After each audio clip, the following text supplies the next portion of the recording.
को भी इस्तेमाल करवा सकते हैं। इसको बनाने के लिए आपको सिर्फ 5 इंग्रेडिएंट्स की ज़रूरत पड़ेगी और ये पाँचों इंग्रेडिएंट्स आपको आराम से अपने किचन में मिल जाएंगे।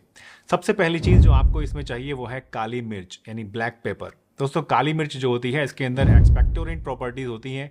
एक्सपेक्टोरेंट प्रॉपर्टी का मतलब होता है कि आपके सीने के अंदर जमा जो कफ होता है, बलगम जो चिपक जाता है आपकी सांस की नालियों में, उसको ये पतला करके साफ करके बाहर निकालने का काम करती है, जिससे आपकी सांस की नालियाँ साफ होती हैं, इन्फेक्शन दूर होता है और आपकी खांसी को कम करने में आपको मदद मिलती है। दूसरी चीज़ जो इसमें आपको इस्तेमाल करनी है वो है काला नमक। काला नमक सभी तरह की रेस्पिरेटरी प्रॉब्लम्स में आपको फ़ायदा देता है।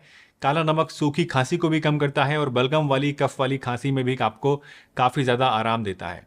ये बेसिकली आपके सांस की नालियों को रिलैक्स करने का काम करता है, क्योंकि अक्सर क्या होता है जब आपको पुरानी खांसी होती है तो उसकी वजह से आपकी जो सांस की नालियाँ होती हैं, ब्रोंकाई होते हैं, वो कॉन्स्ट्रिक्ट हो जाते हैं, उनमें जकड़न पैदा हो जाती है। तो काला नमक इस जकड़न को दूर